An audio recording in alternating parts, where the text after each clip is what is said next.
Hello. Hello, you're already smiling. What? I don't even want to know. What You is just it? you just put a smile on my face. I just look at you there Sure. across the internet. It's Yeah. just glorious. That's got to be it. What is it really though? What a great pod. What a great time. Bad Oh, gallbladders out. Everything's making me roses. nervous, Ian. It's giving me nervous energy. Too much happiness, Too too much much smiling. happiness. It's out of character. I don't love it. Yeah. What's Yeah. on your mind? I don't have anything really. I don't have anything crazy. I went and played a glorious poker session on Friday. Okay. Fabulous. And I was thinking, we gotta get you playing poker, man. We gotta get you playing poker. I was briefly, for maybe a year or so, part of a monthly house game and played some poker. There you go. And So you know the rules. I know the rules. It's a lot of fun. Yep. There's a lot of culture around it that I don't quite get. It's Culture's like, the best part. no, these guys are talking about like limping in and doing donk bets and pot odds and all this stuff, and I'm Yeah. like, y'all, I'm just kind of here to eat the pizza and lose $50. So it's fun though. I think given time, so that's out, it's out, it's not gonna happen. Already but we're done. Yeah. given time, I think being really into poker would be a lot of fun. Yeah, there you Because go. this may shock you. I think I'm smarter than a lot of people, and I think I could, Yes, take their money. I could use that to my advantage, which is You always what I'm could. after. And it's like the purest form of that. It's not like abstracted through products and all Right. this value creation. It's like, no. No. You versus me, man, mano a mano. We're seeing who's better at this. Yep. One of us walks seems away fun. with the chips. Gotta get Did you there, win? man. How much did you make? I won $4,700. Whoa! Yeah, nice little run. That's amazing. Yep. That's a lot of money. Pot limit Omaha, which is probably not the version of poker you played, but No. Legally, you're only allowed to play Texas Hold'em down here in Texas. That's true. That's right. They like the PLO in Texas, is my understanding, though I haven't played there. Hold'em's good. I like Hold'em. The competition's a little stiffer nowadays. The tools are better. People are more trained. But yeah, it's all right. But yeah, I don't like home games. I don't trust home games. Like what you're talking about is like just friends playing. I believe it sounds like that's like that's fine. Like whatever, that's what it is. You don't trust an underground game. Yeah, I don't trust an underground game. Like if I'm going to play poker for any real amount of money in a casino or a card room in Texas or something like that, got security, got cameras. You don't want to get your knees broken, Everybody knows where those home games are. There's just people waiting.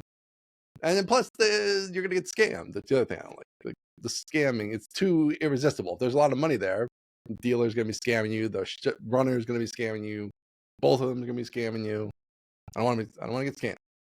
So. I hate getting scammed. It's one of my least favorite things, getting scammed. I don't mind doing the scamming, but I don't want to be scammed. I love doing a scam. Selling some oregano as weed. That's a good scam. Oh, yes, exactly. But no, I'm not getting scammed. Get out of here. No way. Yeah, exactly. So anyway, you got to learn to play poker. That's on our list. Maybe for retirement. That sounds great. Fabulously wealthy. This is what I always tell Jamie. I'm like, retirement. I'm cruising on poker with the 401k, all that stuff. That's there. That's poker bankroll.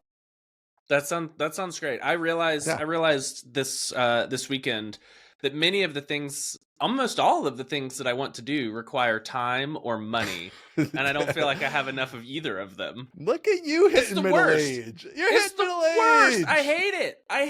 It's awful. It's so bad. Yep. Yeah, I don't have any advice for you on that one. That's just like, it's just hitting you now. You're like, oh shit. Time is not infinite. It used to be infinite. It used to be infinite.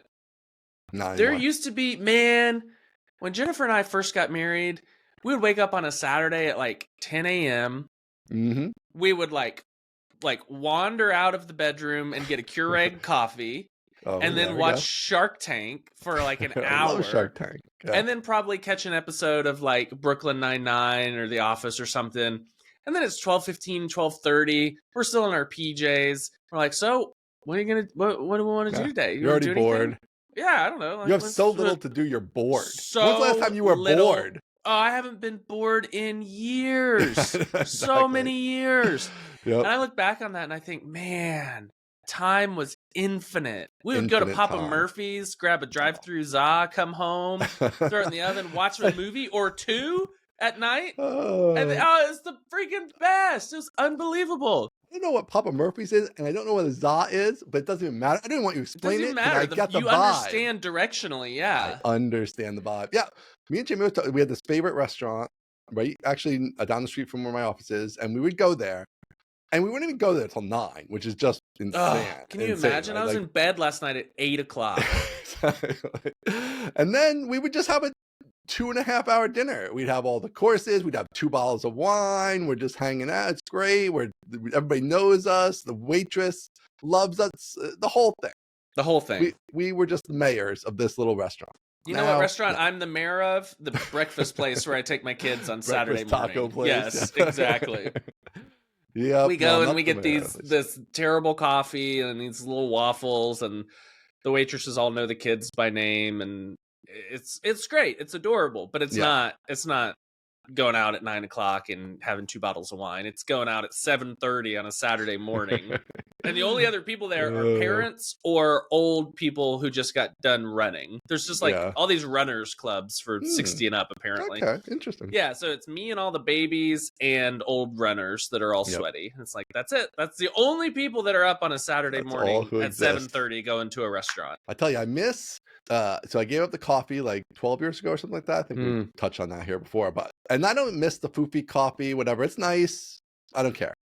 I do miss when you're at just like a sleazy dinery kind of place, just that cup of drudge, like just gross, filthy coffee, like that stuff. It just burns a hole in your stomach. It's kind of like a sourdough starter. The pot never empties. They just keep putting new stuff on top of it and mixing it up. Never been cleaned, right? Like never been cleaned. A million never years. Been emptied. It's just yesterday's plus today's forevermore. It's just burnt. It's just like if somebody didn't order coffee for the while, they're not like dumping it and making a new one. That's just their cooking. No. That's the charm. That's right. Yeah, so I do sort of miss that vibe of that. Is one of the few coffee experiences I do. I'm surprised you missed that and not, when you said sleazy, I thought you were going to say sleepy. Going to like a sleepy little coffee shop and getting a little just a little cappuccino or something small and hot with a little bit of foam and just sitting there and thinking about life and how time is passing. Whoops. Pull back. Time is passing. Can't go there. But that sounds fun, right? Yeah. Going to a little coffee shop with a book or a set of documentation for a database or something. But see, I can still do that. Like I still occasionally will do that. It's like whatever. They have alternatives. I'll have my tea. I'll have a steamer if I really want that like milky thing. It's not the same as a nice latte or cappuccino, I must admit, but I used to get a lot of steamers when I was in 10th grade. We would go to Starbucks and I was like, coffee's terrible. It's great. Give me the sugar. Peppermint or gingerbread steamer. Tastes like candy. It's just warm candy milk. It was great. 82 grams of sugar in this little thing. Yeah, that's what I want. Also before I had diabetes, so that checks out. Yeah. Life was a lot easier back then. Tons of time and no diabetes. Wow, we got to talk about something else. What's going on? This episode is sponsored by MailTrap, an email delivery platform that developers love.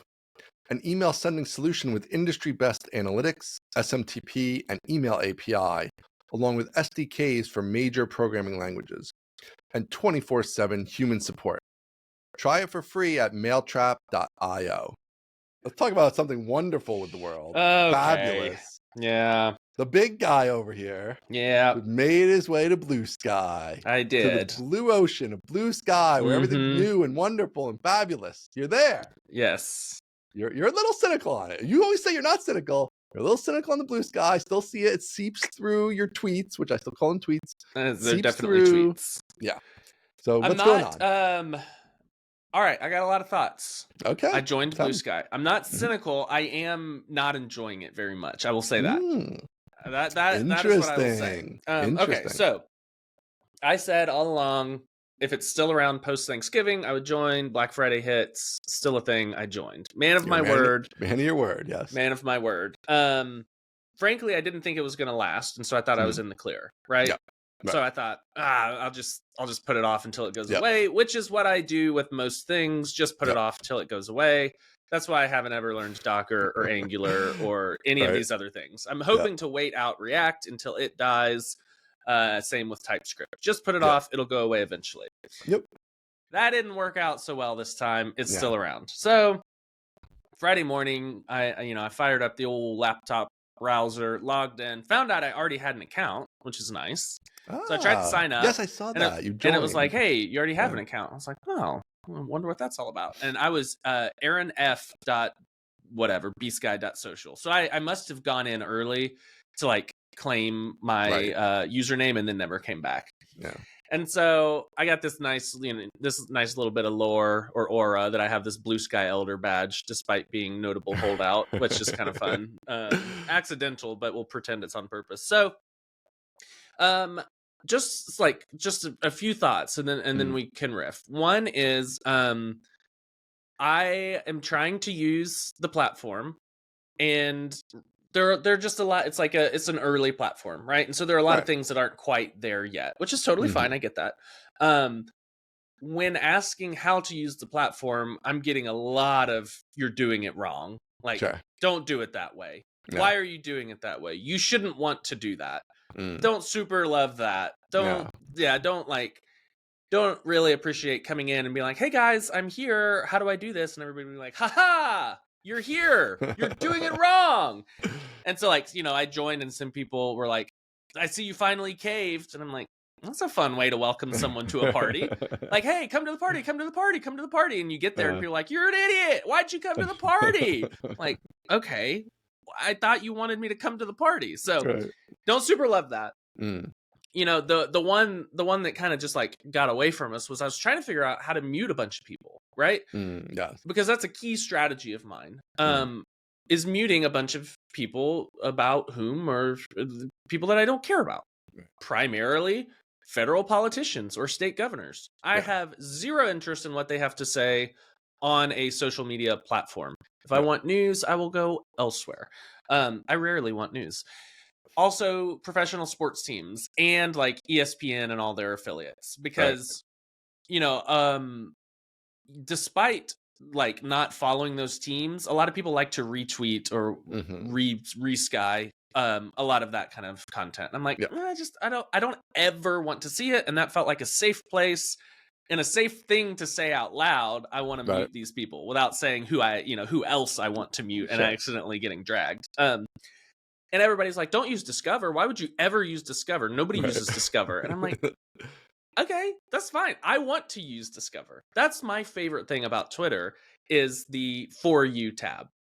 That's crazy. I know. I've never even heard anybody say that. I know. Just being totally honest here. That's why. I love it. It's a serendipity machine. Yeah. I just absolutely love it. Something. Sure. It is. It is. And so I'm coming over to this Twitter clone. Let's be frank. It's a Twitter clone, and there's a Discover tab, and I'm like, great. Let's try to make this. Let's try to put in a good faith effort and make this what I want it to be. Yeah. And I'm just getting like lambasted for trying to use the product as it is presented. And so don't super love that. I think it is objectively a better product.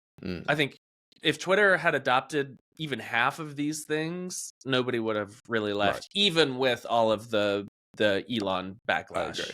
I think they just totally fumbled the bag on that one. So I think it's objectively a better product. That being said, I don't think it's gonna win. I still think it's gonna die out. I think interesting. I think I am relatively smart. I am average or above average intelligence, and I'm having a hard time figuring out how to use this thing. Interesting. It's like there are feeds, there are labelers, there are starter packs, there are moderation lists, which are different than starter packs, which is frustrating because some people will make like a starter pack that's like, I saw one that was like, loud Democrats ready to take back our country's starter pack. And I was like, that's a good one to mute. I want to mute all of the people who identify as loud political advocates on either side of the aisle. Because loud and political it's like the thing I don't want in my feed.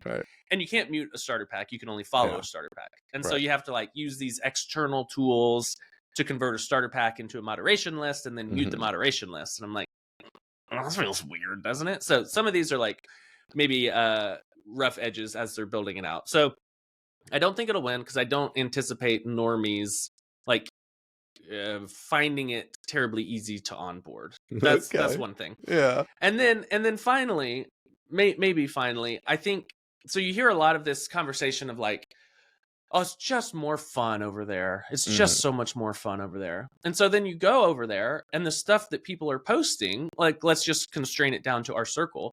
The stuff that people are posting is just more fun to them, more fun stuff. Right. And my question is like, all right, Justin Jackson, for example, you're posting on Bluesky, how much peanut butter do you eat? Right? That kind of content could be posted on Twitter, and you could have fun over there. And so that's the thing where I'm like, is it more fun over here, or are you just being more fun over here? Right? And I think what has happened, I think what has happened is when Twitter introduced the views statistic, it just gave everybody anxiety all the time. Yeah. And so Justin, let's say he's got 40 something thousand followers on Twitter, and he goes on Twitter and he posts, how much peanut butter are you eating? And it gets 1,000 views. That is probably not great. That feels depressing, right? So he's over on Bluesky and he has no idea how many views an individual tweet gets, and he posts, how much peanut butter are you eating? And like 15, 30 people reply, and he's like, this is great, I'm having so much fun.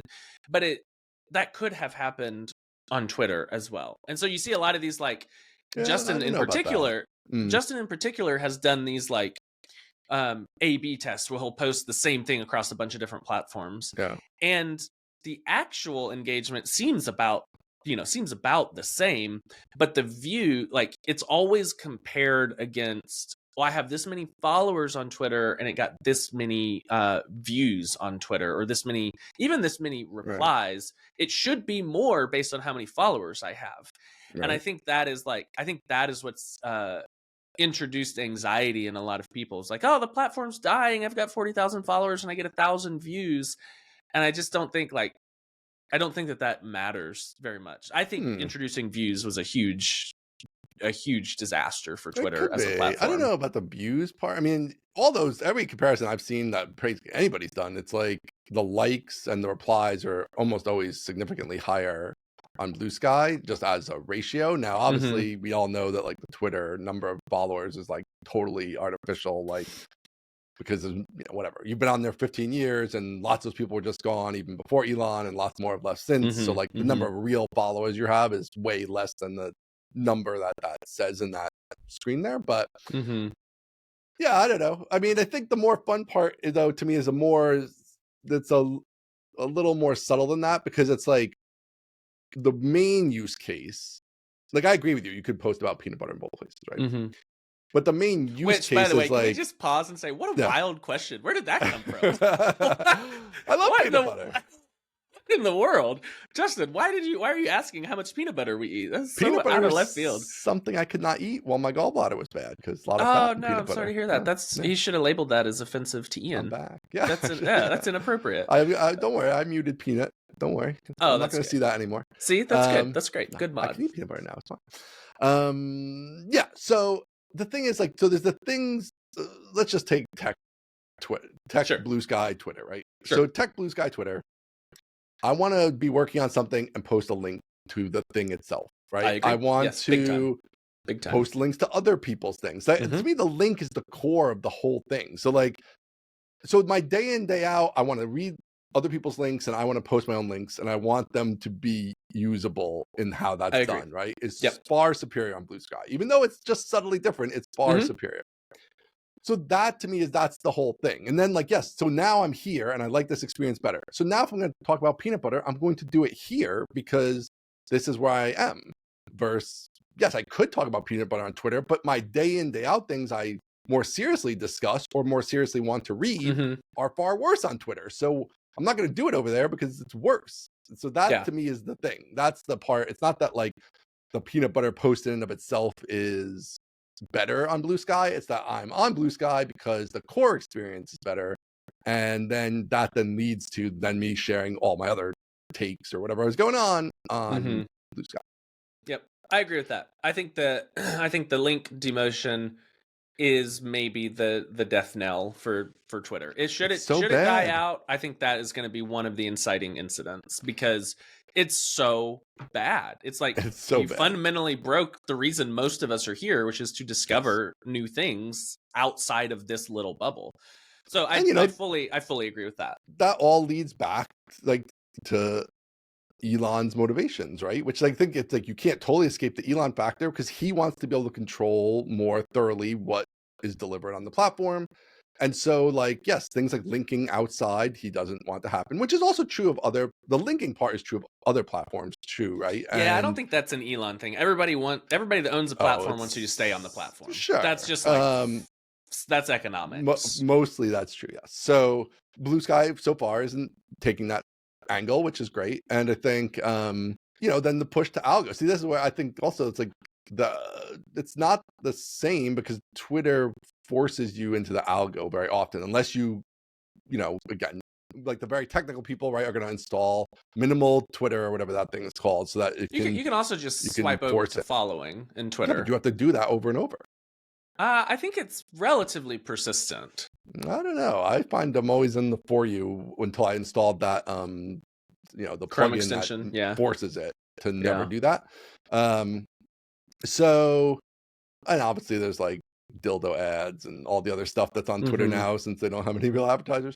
But so that all experience is bad. Again, if you're super technical, you can have your ad blockers and things that remove all that stuff. Fine.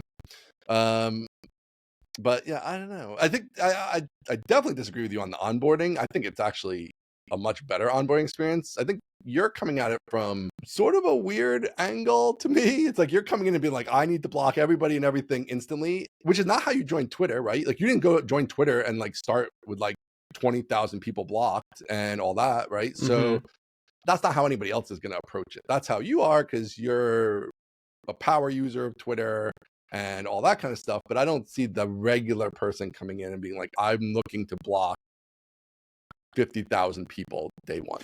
Well, I think the regular user is going to come in and spend their time on the Discover feed. I think that's what the regular user is going to do. I don't know about that. See, I think that this whole build out, what's got the momentum of this is the starter packs. Like that is what has created this momentum to me. Like that was the key that has kicked this off. So that's all about the followers. So now I'm following a bunch of people I find interesting and I can do that very quickly rather than, you know, just having to like dig around and find people organically, right? And so now I'm instantly following a bunch of people. The following is the default tab.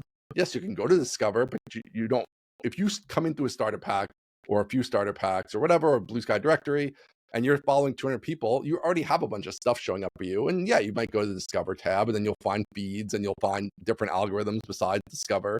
And if you want to do an astronomy algo feed, you can do that or whatever, all the different algo feeds. And that's great. But I think that's going to be how like 90% of people will approach it. And that's how how it pushes you into it. It's not pushing you algo first. I think that is a fundamental misunderstanding. I think to the extent, I think I am a power user, so I'm further out than you.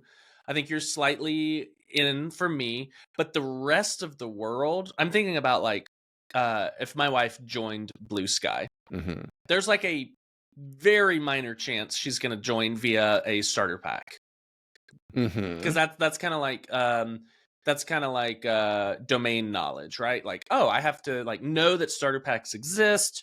Go find one that like speaks to me. It shows them to you when you sign up. No, I think that's maybe, I don't know. I think it lets you know about starter packs. I think it lets you know about starter packs pretty early in there at some point, but then like the normal person is going to sign up. Maybe they follow a starter pack, maybe not. So maybe they get between 10 and 50 people to follow, right? But I think the normal person, the person that uses Instagram, TikTok, Twitter, they're going to go for the feed that shows that just surfaces content for them, which is the Discover feed. Because I think most people use it that way. They don't have this feed completion syndrome or like, I got to see what all my friends are saying. They're just like, all right, I'm going to open the app, chill for a few minutes, and then I'm going to close the app and I'll come back at some point in the future. And so the use case for that is the Discover feed. And I think right now, like I know the you have to Discover tune feed's it. just the default. Like you could be on any And of the the default feeds. is the only thing that Well, matters for the normal okay, user. sure, I guess. But again, That's yes, it. you can That's the tune only it. thing. Again, Yeah, it's you can tunable. tune it. Yeah, You can, and that's what I was trying to do yeah. before everyone told me Well, don't you use Discover. pre-tuning it. Yes. I don't know. See, I just think it's not.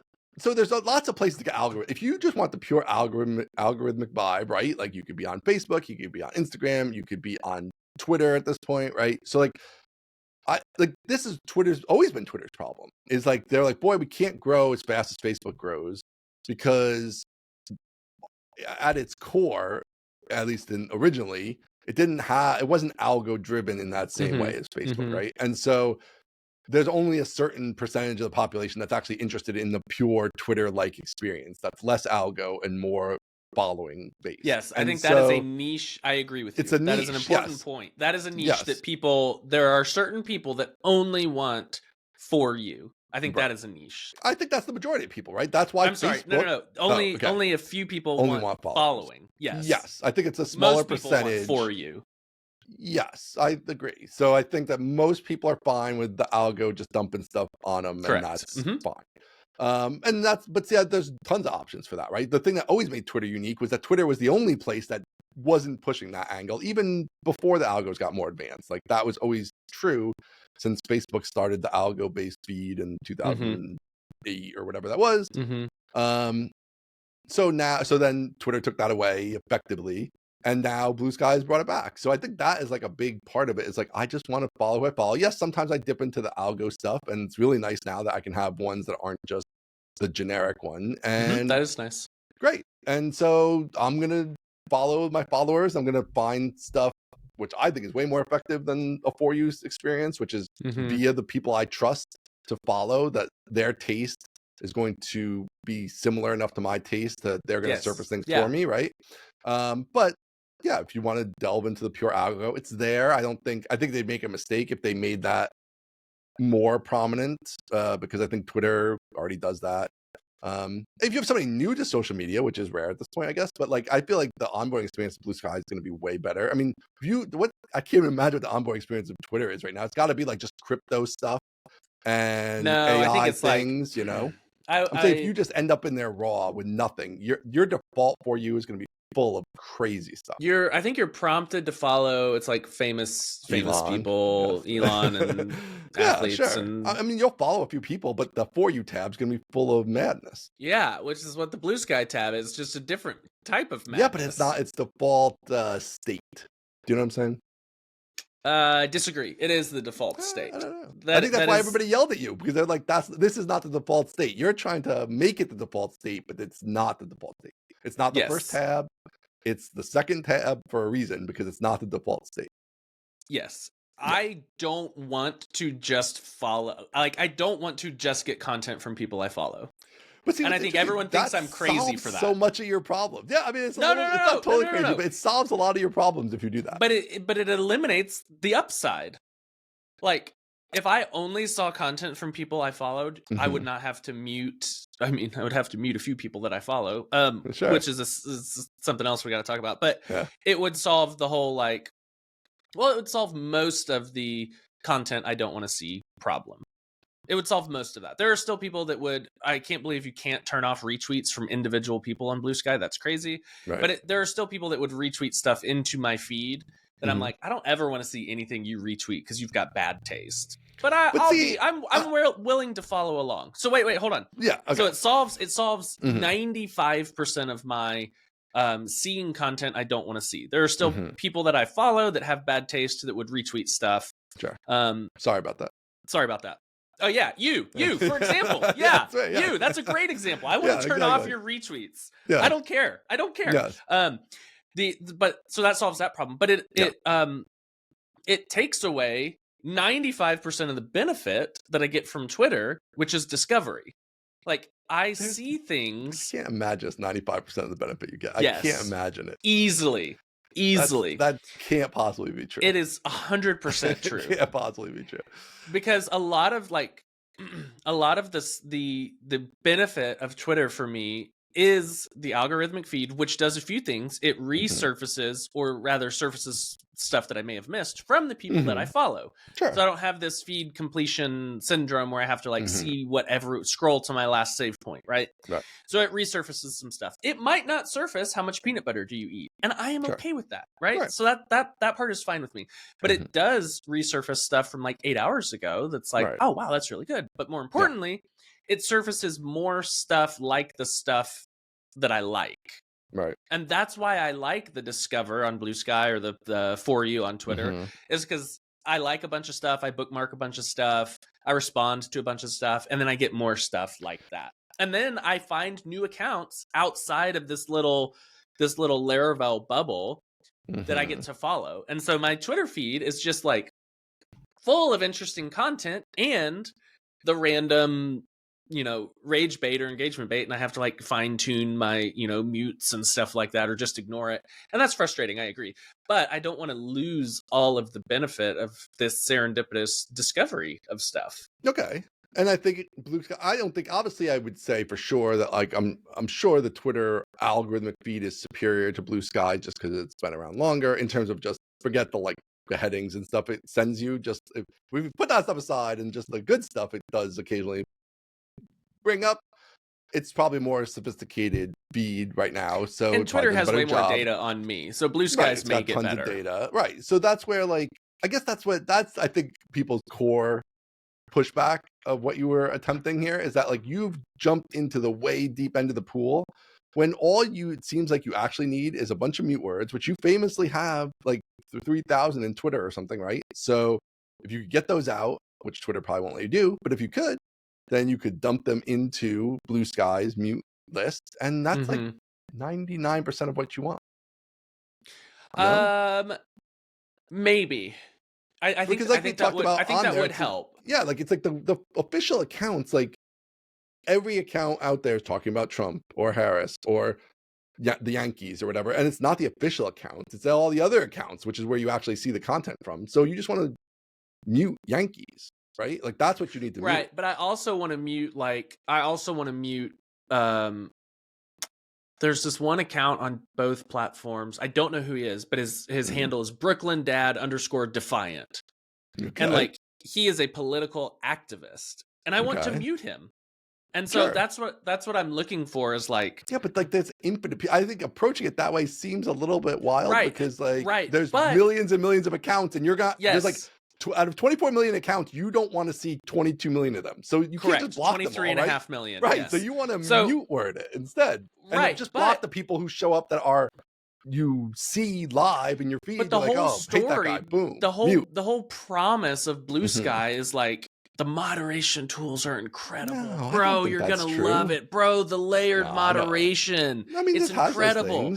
And so I show up to the platform and I'm like, hey, happy to be at your party. I heard the moderation tools are incredible. Can anybody point me in the right direction for some of these, like, I don't know, let's start easy. Sports teams and politicians. What's the best way to like mute all of those people?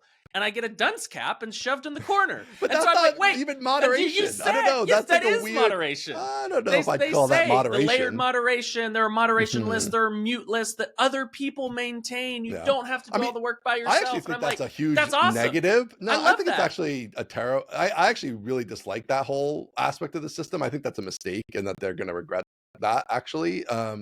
Because I could put anybody on the moderation list, then they build up. So now I can just put Aaron Francis on one, and Aaron Francis on all of them, and Aaron Francis is getting screwed, right? Yep. So like I put Aaron Francis on angry Democrat list, and he's getting filtered, right? So like, I think that's all going to probably go away, honestly, because it's obviously the most obvious thing in the world to abuse, and I think it's just going to get abused. So. Yes, it's going to become an avenue for vendettas. Part of it is definitely, I have no idea how I don't really get your style of using Twitter for sure. I know. I have like 5 mute words, and I blocked like 7 people ever. And until Twitter kind of went off the rails on the algo side of things, I never had any trouble like seeing stuff I didn't want to see. Yeah. And I feel like the same way at Bluesky. Like I follow the people I want to follow. They surface stuff to me. I very rarely see stuff I don't want to see. And if I do, I could either mute it or I could block the account, which I've done maybe once on Bluesky, I think, so far. So I don't know. I don't get how you see so much you don't want to see. Yeah. Here's another great example. Last night or this morning, I don't remember which. I think it was last night. I said, "Hey, is there no way to bookmark stuff over here? Because I love using bookmarks." That's and the first reply, Yeah. Nobody reads bookmarks. Yeah. And my response was, well, that's factually inaccurate because I do. I read bookmarks. Why do you have a bookmarking tool constantly? Why do you want your bookmarks just hidden in Twitter or Bluesky though? See, this is what I'm talking about. This is the minimizing. This is the minimizing. I don't even understand. Why wouldn't you have a bookmark tool that's got all your bookmarks from everything, so that like you could find anything across all your services? Sounds great. Yeah. I want to bookmark things on Bluesky. I want to be in the Bluesky mobile client, see a tweet that has like a link to this Postgres, this Postgres performance thing, and I want to bookmark it and come back to it later. Okay. And so there's a lot of tools for that. My question for the Peanut Gallery was, hey, is there no way to bookmark over here? I love using bookmarks. Nobody uses bookmarks, bro. I just think though, super fun. Love being here. This is great. If Thanks you went for inviting to Twitter, me to your party. If you went to Twitter and asked them asked out into the ether, right, for features Twitter doesn't have, I feel like you're going to get a very similar response. Like, why aren't followers the default over here? Why don't we have tiered moderation lists? And you're gonna get a bunch of people who are like, you are a freaking idiot. Like, maybe don't be like that. Whatever. Blah, maybe blah. It's like this is a social media thing. The cool, fun, chill vibe though is supposed to be like, hey, we're all in this together. I don't know why you would think that that's the case. It's because that was what was sold on the tin. I don't think anybody sold you that. Here. Everyone, literally everyone, 100% everyone sold that. That's not even happier over here. It's kinder over here. You know how many times I got pitched? Oh, it's so much kinder over here. That's totally been true for me, but I don't know how you're using it. You seem to be using it oddly. So that's trying to use the thing. You're not. And I'm asking questions. Going into it super. No. Using it against the sort of default way, which is sometimes caused with all applications, right? If I go into it and I'm like, I want to use this app, we see all the time HelpSpot. People come in and they're like, hey, I want to put my personal email in HelpSpot. I want to connect my personal private mail into HelpSpot and have it suck it all in. We're like, you shouldn't do that because it's a bad idea. It's not built for that. Other people are going to see your email. If you have other staff, they're going to see your private email when your wife emails you. They're going to see that. Don't do that, right? And so, but people want to do it. So, like, you're kind of you're coming in a little bit at a side angle, I would say. I'm coming in good faith, trying to make this platform into something that I can use. Hold on.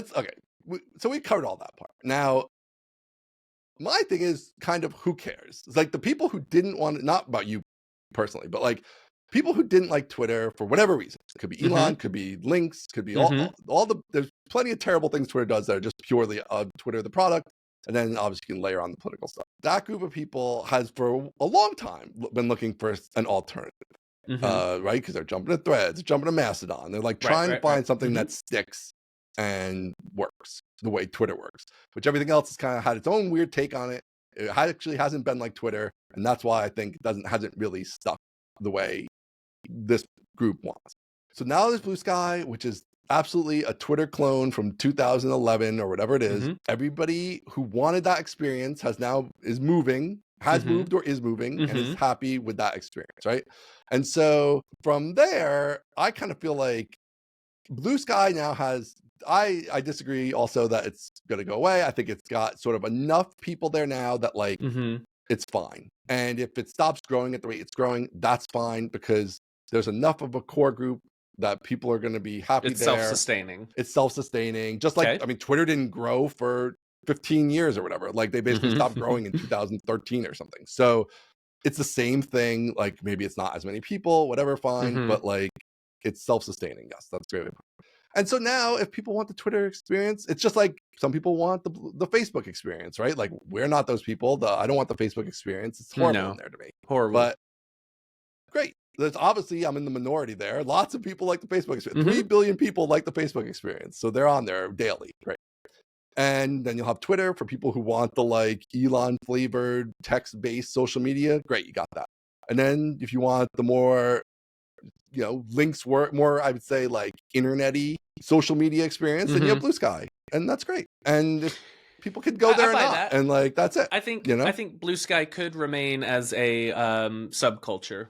Yeah, and I think people got overly or people want to bring their friends there, so they're like, Aaron, buddy, we need you there, right? Like, but maybe it's not for you, right? And that's fine. Yeah, Then maybe you it's can stay on not. Twitter. And Yeah, that's cool. maybe it's not. Or maybe it is in another year, right? Like in a year from now, you'll be like, right. now I get it, or whatever. Yeah. Or they add bookmarks and other features, or Twitter totally dies off, or whatever. Who knows? Anything could happen. So yeah, I think it could remain. I think it could remain as like a viable niche platform. I would be very surprised if it reaches mainstream adoption. I would be very surprised if my wife ever signs up for Bluesky. I just cannot imagine. But I mean, your even wife the is handles .bsky.social. That's just a barrier to most people. I just don't think that is going to become mainstream. But is your wife actually signed up for Twitter either? Like, I know she's technically signed up. I know she's technically signed up for Twitter, but like, I think she had like one tweet from years ago. I mean, she's not actively tweeting. Consumes. Does she regularly consume? She does, because I get DMs from her all the time of funny tweets. I saw it. So I know. She did. Okay, there you go. Yeah, I don't know. I mean, but that's always been true of Twitter, right? Like, Twitter was never mainstream. That's a million earnings calls of Twitter being like, we're trying to get mainstream, and we're trying to add this thing and that thing. I mean, I don't think that's true. It still is absolutely true. No, that's definitely not true. If you by mainstream you mean most normies have an account, that's definitely not true. It wasn't true before, and it's still not true now. It is not as mainstream as Facebook. Agreed. Nothing is. It's not a hair on Facebook's hiney. It's tiny. Behind the big three, so Facebook, Instagram, and TikTok, Twitter's up there. I mean, lots of normies. No, it's not. No, it isn't. It's yes, like literally 1/10 the size. If that, it might not even be 1/10 the size. But it's way still, way smaller. It is still way more normie than something like Reddit or Bluesky or anything like that. I think that's interesting. I wonder. I don't know if I agree that it's more normie than Reddit. I don't think that's true. All of my offline friends, you know what they don't talk about? Reddit and Bluesky. What they do talk about is Twitter. That's just like all of my offline your little friends. Friend group. Like who would ever think, anybody who's used Facebook, right? Would you ever think, if you were in there, that this application has literally half of all the humans on Earth using it? Would you be like, this is such an amazing experience? That of course not. No. Everybody has a Facebook account, right? No, you would be chance. like, nobody uses no this. Chance. It's terrible, right? Terrible. But no, half of the humans on Earth have a Facebook account. So, and not just have an account, use it. Post daily. slop. Yes, right? Daily. So I think that's way, way smaller mainstream than Facebook. You know what? All Instagram of this are like the same thing. I mean, it's the same company. Like, so between Facebook and Instagram, same company, totally different things. They are different, and I greatly prefer Instagram. But in terms of user accounts under a company's control, now you're at 4 billion people of the 7, right? In one company, and then Twitter is going to be like, of real users, it's 100 million, maybe 150 million. Yeah, it's not I a don't lot. know. This episode is brought to you by our friends at Spotsy, who create all the packages that you know and love for Laravel. But today, specifically, we're going to talk about MailCoach. And MailCoach is one of their paid offerings that is fantastic. It is a email sending platform. You can self-host it, so you can like pull it into your Laravel application and host it yourself. Or you can use their hosted version with MailCoach. You get all the stuff that you kind of expect out of a mail sending platform. You get automations, you get workflows, onboarding leads, drip campaigns, anything else. But you pay for what you send and not the size of your audience. So when you are massively successful and you get a ton of people on your email list, you don't pay to keep those people on your list month after month. You just pay for the stuff that you send. They are, of course, privacy first by design. The tracking is all optional. You can use their API to integrate it into your existing workflows, but they also have a visual interface where you can go write in Markdown or whatever else so that you can use that without having to write any code. You can visit mailcoach.app to register for a free trial, no credit card required. And for listeners of the podcast, you can use discount code Mostly Technical for 3 months free. We're super grateful to Spotsy for sponsoring the show. and for all the work they do in open source. So go give Mailcoach a try at mailcoach.app. Okay, back to the show. The thing that all of this has made me feel like going to Bluesky, all of this has made me feel like I don't want to be a part of any of this. Like, I don't want to be a part of Twitter. I don't want to be a part of Bluesky. I don't want to be online at all. This all sucks. That is the overwhelming feeling coming out of the weekend of trying to use Bluesky. Was like, I don't like it. I hate it all. This is all terrible. And I think one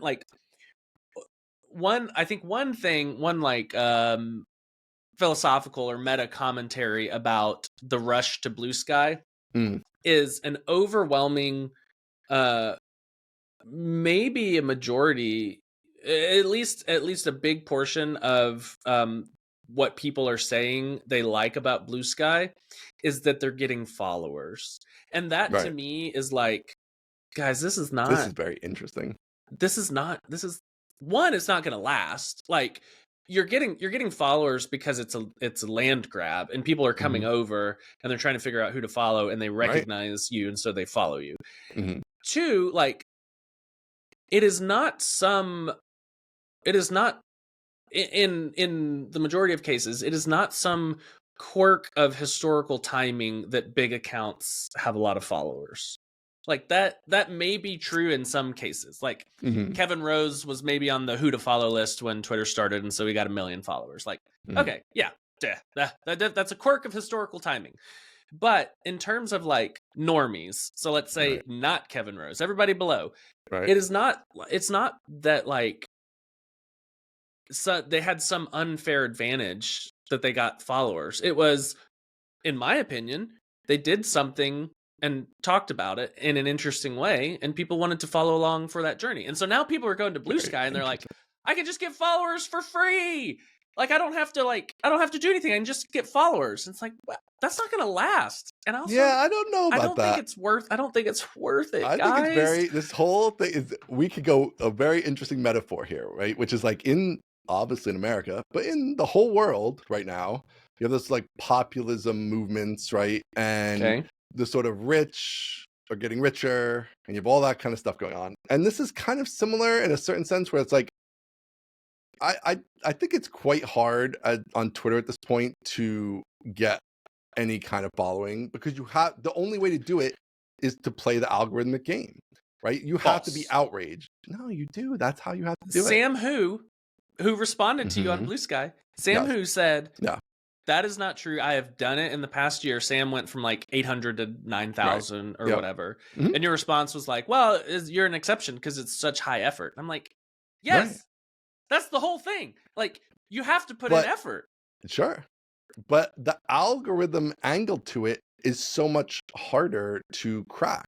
Like, I'm not saying nobody can crack it, but I think it's a lot harder than just people see it, people can retweet it, people can link to it, and people can find your high quality stuff. For example, his stuff is great. Why do we assume that 9,000 is a high number?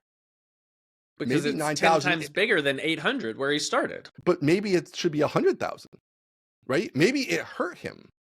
There's just the assumption that that's a good number. Maybe it's a bad number. Maybe because the algo downplayed him in all kinds of cases, he could be at 32,000, but he's not. Well, do you know what I'm saying? Like, I think it's harder to share his stuff. We're not arguing an arbitrary point of what is good and what is bad. We're arguing, is it possible to grow? And the answer is objectively yes. I don't think for the average person that's true. And I also think an average person? I mean, because I've gone from 2,000 or 3,000 to whatever 40 in the past 3 years.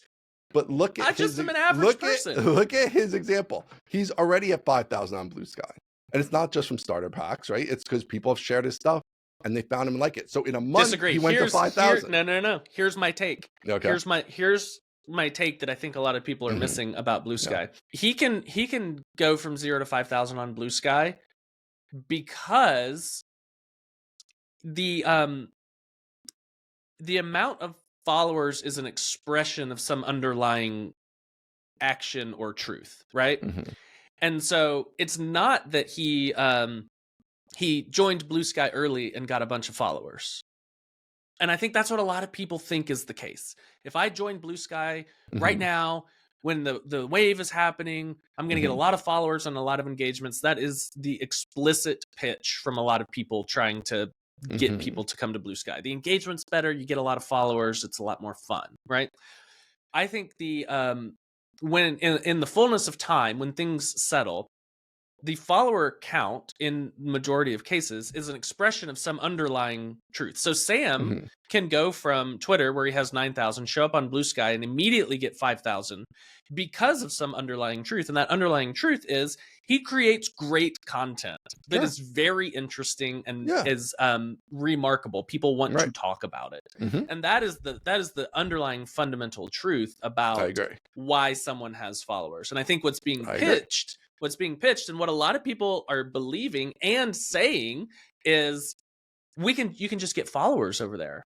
And I don't think that is true now, but I don't think that is true forever. Well, again, I think actually the starter pack is very interesting concept and actually does allow people who join pretty newly to possibly build up a small following, which obviously makes it more interesting to create interesting content. Nobody likes creating content for nobody, right? Like, so there's an element to that I think is useful. But I think that again, like, I can make good content, but do I have to adjust it for the algorithm or not? And so then that filters it down. I mean, you've done a lot of your content specifically for the algorithm, right? Which if it benefits, that's good. But I don't think that's necessarily true of everybody. And it's also just different types of content. Like, I might want to write technical articles that are not going to lend themselves to being like, a video with a Beatles song. Like, I just want to have a technical article and I want technical people to share it and be able to link to it and people to learn about me that way, which is literally impossible on Twitter.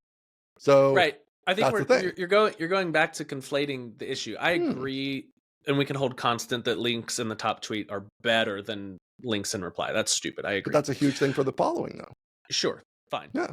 What my point is, people are focusing on the second order of gaining followers and not on the underlying reality of you have to put out something worth following. And I think the putting out something worth following or doing something that's interesting or creating stuff that people want to see is portable from platform to platform.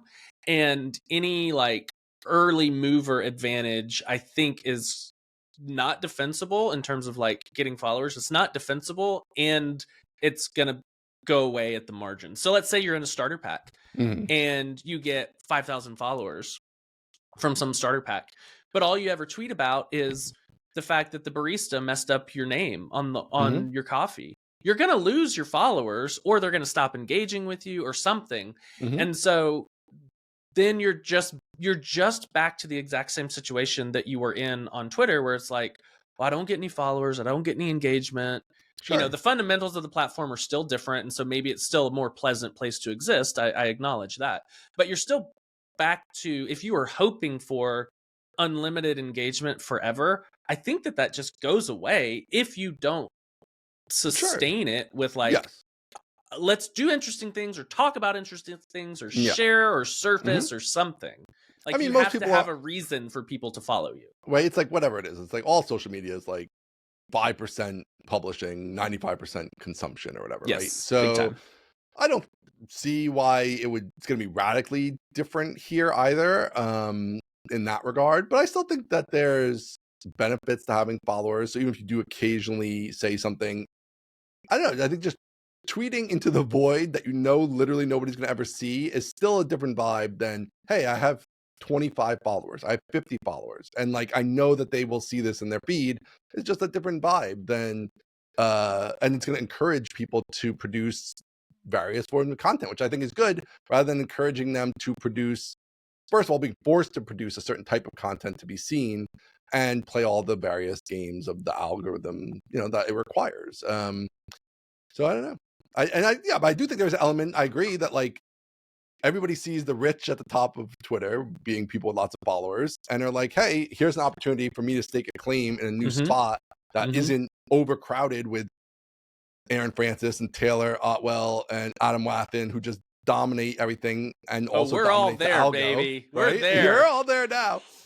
But there's some opportunity there to maybe get Yeah. in the mix early. And that's like, I mean, yes, of course, like over time, the early movers usually get advantages in Mhm. every area of life, right? If you're there first, you have certain advantages, which may not be there in 5 years from now when it's, Right. if it lasts that long and it's stable and whatever, it stops growing so fast. Sure, you're going to show up and not have a lot of followers probably. And it's going to be harder to get them and all that stuff. Yeah, the core rules of create good stuff are the same. Yeah, I think my like what I feel in my heart of hearts is that people are chasing vanity and are going to be disappointed. Because I think what people, and like it's happened so much that Steve and I text each other often screenshots of like, look, this person is saying move to Bluesky because you get followers. And it's just like, if it belies a fundamental misunderstanding. And I Sure. think they're going to get over there, get a bunch of followers, and then it's not But durable. It's going to go I will, away. just to stand up for the little guy here a little bit. I think that the opposite has been completely true, which is the only people I've seen who say, Bluesky, why should I go there? It's stupid, whatever. Literally the only people have 30,000 plus followers on Mm-hmm. Twitter, right? Because everybody's like, hey, I put all this effort in. I got my Totally. 200,000 followers. Fully acknowledge Why that, do I want to yes. go over here and start again from zero? I don't want to be like the plebes starting at zero again. I worked for 10 years to get 200,000 followers and I don't want to go there and start again, right? So their motivation is no. Like, let's stay here on Twitter because this is where I got my audience. You're all here. I worked hard for this and I don't want to have to do it again. And which is fine. But again, that's where that like people are like, for the 95%, they're like, well, I don't care. Like, if you don't want to come, don't come. Like, we want you to come because we like you. But if you don't want to come, don't come. There's nothing there for us. So we don't have the same hold. It doesn't have the same hold on us that it might on somebody with 50,000 followers.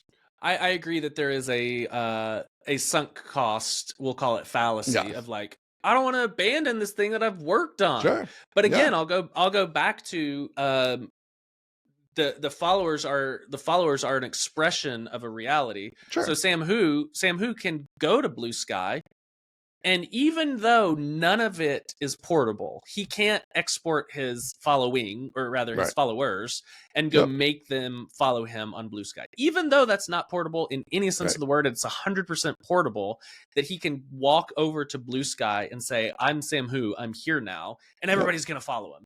And so like, I don't think that there's, and even speaking for myself, like I like Twitter for reasons we've talked about already. I have more followers on Twitter than I do on Bluesky, but still, like, I go over to Bluesky and there are enough people that are like, oh, I understand who he is, what he does, the value he provides, that I'm going to follow him. And like, that's awesome. And so it's not even like I don't want to grind again. I think what I'm seeing is a lot of people putting their hope in, if I'm early, I'm going to have followers. And it's like, I don't know if that's worth hoping true, in. because there is a truth to that, because you're going to be is a smaller pond, and so you're more likely to be seen. You're more likely to get followers. There's some inherent upside, as we've talked about, to the platform. Has some helpers there. So I don't think they're wrong in that. No, I don't think they're wrong. I think it's been can you keep it objectively true? Yeah. Can you? The keep question it? is it can you keep it? And I mean, is it going to make you happy? That's the other question. Is like, you're going over somewhere to get a bunch of followers, and you have all these followers. Then what? What happens next? Yeah. I don't know. That there's all these different factors, right? I think it's hard to. I don't think you can pigeonhole it in one thing, right? It's like part of it is like, yes, I want more followers or whatever. I don't personally feel that way, but whatever. I want more followers is one aspect of it. But I also don't like the algo stuff. So I like this is sure for that, right? And like I don't like, so whatever. It's not. I think this is where like people want to boil it down to like the big accounts that are like, why are you doing this? Want to boil it down often to like, oh well, this is stupid, this one thing here, or why would anybody care about that? But I think it's more complicated than that. It's like, there's nothing for me on Twitter anyway. That's the first thing. So there's nothing holding me there like you are held there. And then on top of that, there's the politics angle, there's the links angle, there's all the things, right? There's the other little things that are better, and the product itself being better, as you've said. So I think when you add all those up, that's what makes the momentum to move, as opposed to not just the one thing. It's multiple things. So I agree, and I'm not talking about that. In this segment, the only thing I am talking about is when people of their own accord. Yeah. I'm not inferring, I'm not implying, I'm not reading between the lines. I am reading the lines as written on the screen in black and white text that says, I'm moving to Bluesky because I'm getting a lot more followers there. Right. Or but I mean, you need to hurry. That's true. That's fine. You need to hurry because you can get a lot of followers on Bluesky. Right. That's what that's what the screen is saying, and I assume that they typed it, right? And that is the thing that I'm not comfortable with. I'm not sold on. I don't think that is a good investment of your emotional state to say, like, I'm going to go over there. I'm going to go over there because I'm going to get a bunch of followers. Then what? I guess it depends what they're going to do with it, right? But I think that there's still I have an article I want to produce, and I can publish it to nobody, or I can publish it to 400 people. I would still rather publish it to 400 people than nobody, right? So there we go. Like, that's the thing. Like, can I get kickstarted over there easier than I can on Twitter? And I think objectively, yes. Like, you can get kickstarted easier right now, maybe on Bluesky than Twitter, to say in certain segments or whatever, right? So yeah, I guess that's Twitter's not growing. Bluesky is growing. People lean towards things that are growing. I mean, it's like VC or anything else, right? Like, we want to be in the things that are growing, not the things that aren't growing. And maybe the things that are growing right now won't grow forever. That's true. But who knows? I mean, I hope it doesn't grow forever. Like, I'm fine with it being small. See, that's where, like, I think Twitter went wrong for so many years, trying to be not small. How do we be Facebook? Led them down a bad path. So we'll see.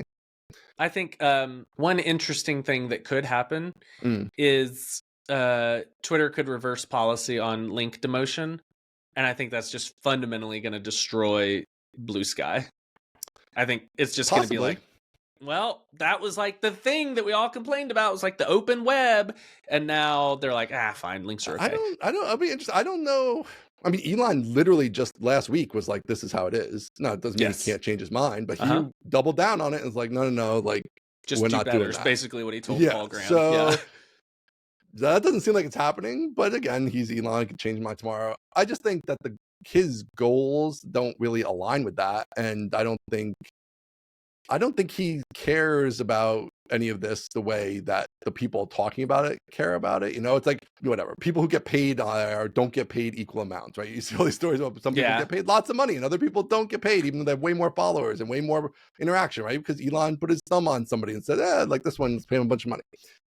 Okay, like, because it's his thing. It's literally, if I had my own social network, I might do a lot of crazy shit with it, right? Because it's like, hey, let's like bump this Laravel stuff. This stuff's awesome, and let's bump Aaron Francis because he's great, and like, let's demote Trump because I hate him, and like all this stuff. Like, I would do all that stuff probably because I have the power to do it. So I think he's probably thinking along those same lines. It seems to be. So I don't know. I don't think that there's going to be like, he doesn't report to anybody. He doesn't have a board of directors who's like, oh man, like our profits are in the hole. Bluesky's eating us up on these links. We got to change. Nobody's going to Elon being like, we got to change the links. So, but he's a sore loser. And so if he finds out, but I don't think he feels like that. I think he feels like he's winning. If he finds out that people are leaving and one of the main complaints is the death of links, he'll just say, I'm going to crush you. I'm going to put links back. It's possible.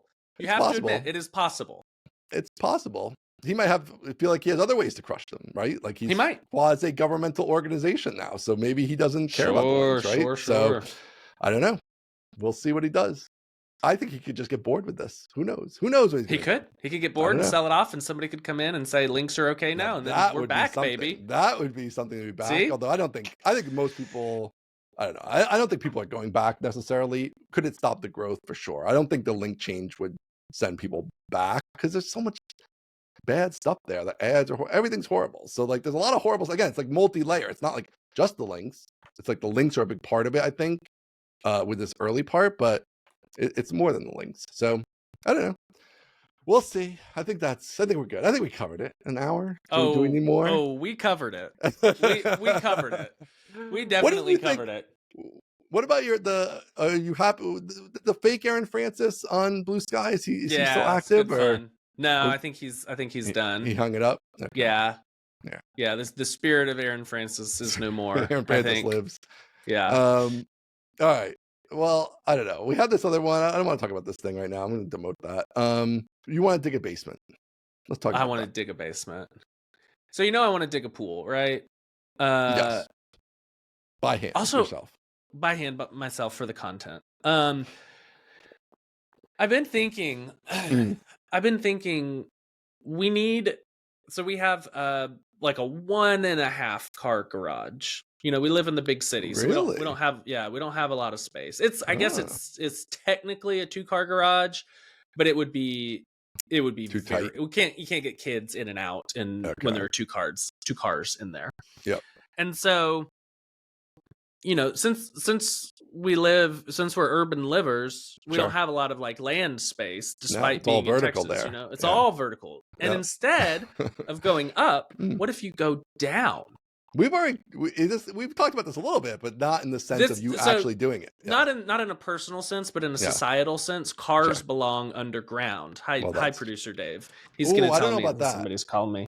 Oh. Somebody's probably a pharmacy or somebody, or it's producer Dave saying that I just invented subways. And it's like, yeah, but it's better because it's cars. Dave loves subways. So cars in a society, cars belong underground. Hold on, I gotta stop you right there for a second. I gotta stop you. No, that's table stakes. We haven't gotten to the good stuff yet. Hold on. Have you ever lived in a house with an underneath garage? Okay, I have. Does it suck? It's not for the faint of heart, especially with 4 kids. You got to go up and down the stairs with a bunch of crap. Yes, lots of crap. When you go grocery shopping, and when you have 4 kids and they get just a little bit bigger and they're eating constantly all the time, always and you eating. have 6 people's worth of food, you're dragging up and down those 8 stairs. 8 gallons of milk 3 times a day, or 3 times a week, I should say. Like, it's very terrible. So I do agree with you philosophically that I would prefer that's a better use of space. Shove it under there. So philosophically, cars belong underground. Yes, so we agree on that. We agree on that. Okay. In practice, it's more tricky. But yes. Okay. Continue. So here's what I'm this is Patriot Comfort. Oh, it's the HVAC company. That's who called. Fantastic. Oh, there we go. We love a callback. Should we put them on the air? Yeah, exactly. Okay, so philosophically, cars belong underground. We agree with that. Yes. Producer Dave agrees with that. He hates public transportation and loves private vehicles. Thanks, Dave. Okay, so cars belong underground. We don't have a ton of space. Right. I want to have space. I park in the street like an animal, right? Oh, it's the worst. Yeah. Speaking of you plebes, don't have snow, so it's not the worst, but still, it's not great. You know, Dad gets the short end of the stick. That's just how it goes. You understand this. So I'm parking in the street. Yep. At the old house, my car got hit like 4 times on the street. People take off the mirror. Like, oh my gosh. One time somebody hit and ran. They hit it and they drove off. And I had to get the frame straightened because they just banged into it so hard that it bent the frame. Get rid of it. I know. I'm not going to be able to sell it for anything. Yeah. So park on the street like an idiot. Okay. And I've watched a bunch of YouTube videos about it, so it's definitely possible. I want to dig an underground, obviously dig an underground garage. Okay. That's like 5-car garage underground. For your Ferraris and things. For our freaking kids' Honda Civics whenever they get them. This is interesting because I don't know if our kids are ever going to have cars because self-driving cars are going to exist. So that's an open question. So anyway, I want to dig. Stop calling me. I'm not on podcast right now. Goodness. Airplane mode, baby. We got to turn on D&D here. So I want to dig a garage to go under the house. Okay. Now you got me thinking that a garage under the house is not a great idea, but what about dumbwaiters? Did you guys ever have a dumbwaiter? Well, you could just have one of those car elevators that bring things up and down. Yeah, we could have a car elevator. What's his name? Idea. Colin Furs. Colin Furs is digging an underground garage by himself, which I wouldn't do that. Really? But he has a car elevator for his DeLorean. Yeah. So we could do that. We could drive it. We could drive into the surface garage, have it drop you down. Oh, that'd be awesome. And then drive into cold storage. And if you need hot storage, you go back on the elevator and put you back in the surface garage. That's great. I mean, honestly, that's actually probably more doable in some way, because like I don't think you can really dig under your house. Like that's not a thing. So you're gonna have to dig in the backyard. You And can. like It's expensive, but you can do it. It's a I pier beam mean, foundation, so we could totally oh do it. man, I don't know. I feel like they're taking that's a That's a high little risk dumb, factor yeah. there. I don't know. I know. So if you dig in the backyard, right, where it's nice and open, whatever, 2 days, the excavator have the whole thing dug out. Great. Right. And now you go into your garage. You have to tear out the garage, I guess, and dig down there too. And then boom, carburetor, boom, into the back, into your parking garage. That'd be cool. That'd be I guess awesome. you could just do a ramp. If you don't want to spend the money on a thing, like door, ramp. Right. That's what I was thinking. I wouldn't stay under the house, though. You got to get out from the house. Yeah, I think under the house would probably be too expensive. I think it would be crazy expensive. Yeah, because then they got to make sure the house doesn't fall down. Yeah, that's the thing. That's kind of the whole thing. Yeah. They got to shore up all the piers. The beams are good. It's the piers you got to worry about, because if you dig the piers away, foundation, there go the beams. Yeah, so I don't know. As a house scientist, I know a lot of these things. So yeah, right. I think you've given this some thought. You're actually thinking about this for real? Okay. I'm actually thinking about this for real. Here's what one thing, rough weekend, just long, 4-day weekend with no au pair, just like just long, brutal weekend. Kids are wonderful, but also a little bit tough sometimes. Yeah. Yep. So one of the things that I felt this weekend was very stuck. Like I feel like I'm just stuck. And one of the ways that I feel this is on the house stuff. Like there's a bunch of stuff I need to do around the house. Yeah. And like minor stuff I need to do, like replace the trash can rails because it doesn't pull out all the way, and it's incredibly frustrating. I love a hidden trash can though. You want to friggin' punch the door off. So that's one thing. But then also, like, are we gonna add a guest room? Because we don't have a guest room. And like once the au pair leaves and the babies move upstairs, like we need to redo the upstairs at some point, because we have one bathroom upstairs, and in the vision board, it's a boys' bathroom and a girls' bathroom upstairs, because we got 2 of each. Perfect, great, load balanced. It's going to be awesome. I don't want to do a bunch of stuff that I'm then later going to come back in 2 years and just like completely undo or redo or destroy, right? Because if I don't have a plan for what everything is going to be, like if I don't have something that I'm working towards, I don't want to do anything, because it might go against what I'm working towards. And so something I realized this weekend was I just got to call the architect again. And even if we don't do it for 5 years, even if it is just it's not immediate, I need to know what's the final plan for this house. And if like the final plan is to build a mother-in-law suite over the garage and put 2 bathrooms upstairs and turn the downstairs baby's room into like a sitting room or a half bath downstairs, that's great. And then we can like knock those things off one at a time, versus I don't know what's going to happen, so therefore I'm not going to do anything, and I'm just going to feel depressed about it. And that's where the garage came into question. Was, if it turns out that self-driving cars aren't a thing, which they're going to be a thing, we're eventually, hopefully, we're going to have 6 cars at this household. We're going to have we're going to have 2 17-year-olds and 2 15-year-olds. Yeah, but they could share the twins. I mean, I would not go more than 4 cars with your situation. When they go off to college and they come home for Thanksgiving, we're going to have a bunch of cars everywhere, right? I mean, I guess. I think that they could with share us all summer. Let me tell you, I had to share a car. They could potentially share a car. I had to drop my mother off at work at 3 p.m. She was a nurse every day. And then go back for her at 11 p.m. at night. Wow. So I could have the car after school. So these kids can share a car. Man. These kids can share a car. But the point is, we can't have a one-car garage, right? You need more than one car garage isn't going to work, because you park 5 cars in the cul-de-sac out front, and people start to be like, hey, what's going on? Why do you have 5 cars in the cul-de-sac? Yeah, you don't have do you have a driveway, or not much of a driveway? Like, no, not really. Not enough of a driveway for parking. No, because the alley, you can fit 1 car between the alley and the garage door. Okay. And so it's like, there's nowhere to park in the back. It's not a street where you can just like park a few houses down. because it's a cul-de-sac, right? And so you got that wonky parking angle where you're like, oh, do I pull in straight? Do I pull in with the curve? Like, wow, what am I supposed to do here? So is there room for a bigger garage, or it sounds like not necessarily, like to the side? Could you make it a 3-car garage?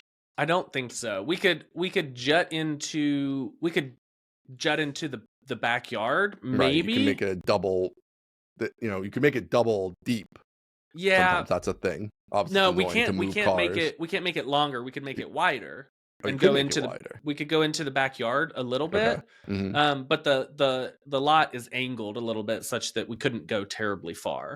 Okay. And so I'm thinking, just get rid of the garage. Right. Just get rid of the garage, get more backyard, put all the cars underground, drive down there.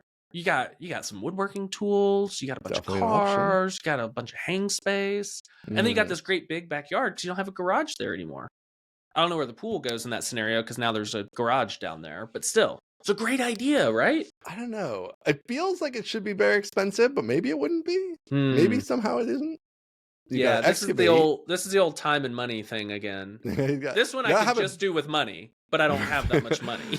You have to be able to, like, are you thinking it's so big that you can turn around? I guess you'd have to. Yeah, that's a question. Because I can't have two entrances, or rather two like an in and out. An entry and an exit. No. Yeah. I could get a turntable. I could get a car turntable. How do they get down there? A ramp, or That's what I'm thinking. Lower the grade. No. So it goes so I go into it. I'm thinking because our house is kind of on a hill. Yeah. So I'm thinking from the alley, there's just like a ramp that goes down to a garage door that is then you go in underground. And what do you care about resale value, or are you like, this is the forever house till the kids are big, so I don't really care so much? Well, I don't think it's the forever house. I think it's the house for the next maybe 10 years. But also, I'm going to be rich in 10 years, so I don't care that much. Yeah, well, I guess I keep saying that, but one of these times it's going to turn out to be true. I said that 10 years ago.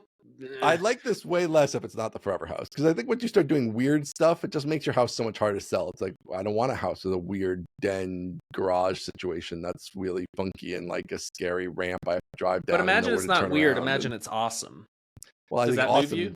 I mean, you better get rich earlier then if you're going to build the awesome one, because the awesome one's going to be really big to make it like we can turn around and have a woodworking shop and all this stuff. Like, you're talking about a pretty sizable amount of land, I would think. So again, like a $300,000 garage. I don't know, maybe. Again, it comes back. It comes back to money. I gotta get more money. That's the problem. I think you should sell this house and just move a little farther out to where the Texas houses are Texas big, and it's like, here's my 7-car garage. I know. I got 8 bedrooms. All above ground. I got it's all just like I got 20 acres and whatever. Even if you don't want to go all the way up to 20 acres, like whatever. I got 3 acres in this nice little community with a 5-car garage and 10 bedrooms and 8 bathrooms and whatever. That's just what I'm doing. And it's up 1.3 million or something. And can you imagine? That's what you gotta do. You could probably get that type of house out. It'd be pretty far out, but you could probably get that for $1.3 million. That's what I'm saying. That's gonna be way cheaper and easier and the whole thing. Yeah, but then we don't live across the street from our friends, and we don't live in the neighborhood where the elementary school is. You just said you're not going to be there forever anyway. We might be in the neighborhood forever. Oh, okay. Yeah, I know. We got to buy the neighbor's house. That's what we got to do. That was what I was going to say. Like, then I'd like to buy the neighbor's house idea, maybe, or something. Is there like a tear downable house next to you, or no? Not anything. There's a tear downable house catty corner from us. Well, that's interesting. Yeah. Make them an offer. Tear it down. That's a parking lot. Done. That's a parking lot. Put a garage on that thing. Can you just imagine above ground garage. Having a house that had off-site parking? Yeah. I mean, it sounds like it's not too far. It touches your lot, right? No, it doesn't. It's across the cul-de-sac. Across the cul-de-sac. Yeah. That's still kind of cool. There's no snow. Because you know what? I could build a tunnel from the parking garage to the house. Who's going to stop me? They'll let you do that. It doesn't matter. There's no rules. It's underground. It's like international waters. Okay. Once you're underground, you can do whatever you want. But this is serious business now. If you can get that house, right? Mm-hmm.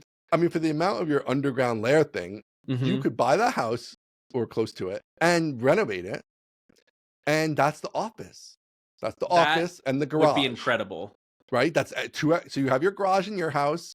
Maybe you expand it a little so it's like 2 full cars when you do some other renovation, whatever. Right. And then across the street, hey, that's the kids can park across the street, okay? Like Mm-hmm. you didn't even probably have your own car when you're a kid, whatever. You know what I'm saying? Like they can walk across the street to their car. That's where your office is. That's where the studios are. That all works. Mm. It's a write-off. It's a write-off for sure. The whole thing is a write-off. I could make Steve pay for it all. Ooh, this is a great idea. Yeah. Steve's gonna love that. Yeah. You can work it out with Steve. Steve. You figure that part out. But the point is, it's a write-off. You pay, Steve. You pay for half, and you can stay anytime you get in town. There you go. You go. I'm sure there'd be room for a little guest suite, little guest for when quarters. Steve's in town. Yeah, it's on the second floor. You have maybe a podcast room and like a guest suite, and on the main level, you blow that all out. The only problem with this is we're not Houston, and we do have zoning in Dallas, and so it would be zoned totally residential, and so we'd have to play it cool. Yeah, but as long as you don't totally blow it out where it's like this room couldn't be a living room, and so I mean, like, what do you know what I mean? Like, I think it's fine as long as you don't. I mean, you don't have people coming there. Who's going to even know all the time? Yeah. I mean, who's going to know though? Nobody's going to know. I like this idea. Or you can get the zoning change. It's not impossible. In this neighborhood, it would be impossible. Yeah, I feel like there'd be a bunch of NIMBYs that are like, this is freaking ridiculous. Chance. I was told in Texas anything goes, and now you're telling me there's some zoning regulations. And I was told that Bluesky is awesome, so we're both disappointed today. This is ridiculous. It's unbelievable. Bad day to be a mostly technical pod. Oh man! All right. So I don't know. Do you have more on building this thing? Are you going to build it? Are you digging it? I'm going to get a quote. I'm going to get a quote. I'm going to get the architect out, and I'm going to get a quote for like, hey, how do I dig a 4,000 square foot garage basement? And they're going to say, give us $1 million. And I'll say, thank you for your time. But yeah, I need to have a plan. I need to get moving because I just feel stuck. And so we're going to make something happen. What's up with the psychology of this, which you have badly, and I also have this too, which is like you have things on your to-do list, right? Like for your house. And you could just do those things. Nope. But instead, you're going to figure out how to build an underground lair. And instead, you need a unifying theory of the universe. I need to know everything that's going to happen to this house in the next 10 years before I can change those light bulbs. I can't change those light bulbs. You can't change the light bulbs because what if we remodel in here and we put in different types of lights? And so this is the problem of before I can do anything, I have to do everything.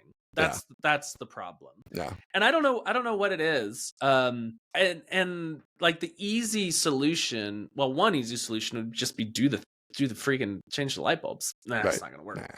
That's no fun. The other easy solution is to sit down for a day, an hour a day, a week, whatever it takes, and come up with your grand unifying theory of what the house is supposed to be. And then with that theory in place, begin to change the light bulbs. But for some reason, what I do is I don't change the light bulbs and I don't come up with the grand unifying theory of what the house is supposed to be. And so I'm just stuck and it's terrible. And it expresses itself across many mediums, the house, programming, making a course, everything. It's all over the place. It's not great. It's not good. It's not optimal. It's not optimal. I also have some bad news for you, which I hate to always drop these things on you since I'm a few years ahead of you. Bad news, yeah. I know, but it's like we had a grand unifying theory too for our house, and we built our house from scratch, right? And we only had one kid at the time.